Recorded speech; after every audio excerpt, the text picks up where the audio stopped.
Мы хотим, чтобы у промышленного округа появились свои традиции, которые бы проводились ежегодно. Они у нас есть. Это там и проводы зимы, и чемпионат по пауэрлифтингу, и футбольный среди производственных коллективов, и по дзюдо.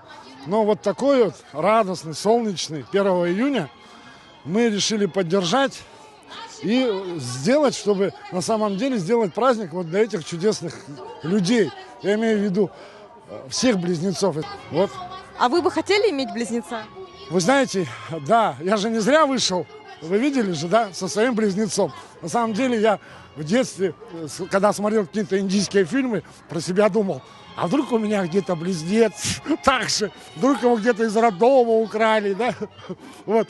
Потом, когда я женился, я тоже, когда жена ходила, ну тогда не было вот этих УЗИ, я всегда до конца надеялся, а вдруг у меня близнецы родятся. Ну, к сожалению, нет, но у моей мамы были сестры-близнецы. Вот, поэтому у меня и было такая, что ну, должен же когда-то, может и у меня появится. Но вот не получилось. Как только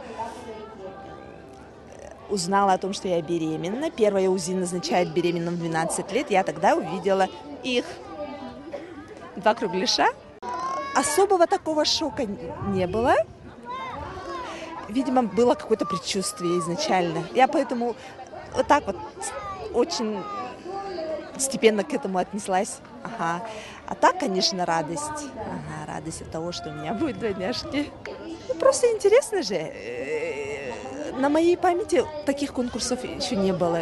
Поэтому мы заинтересовались, я когда прочитала, и с удовольствием приехали. В группе в WhatsApp жена узнала о параде, предложила, все, давай сходим, посмотрим.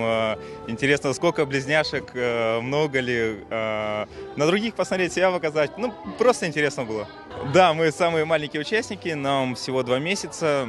В принципе, деток мы начинаем выгуливать, как бы уже, чтобы привыкали к воздуху, к шуму. В принципе, все как-то.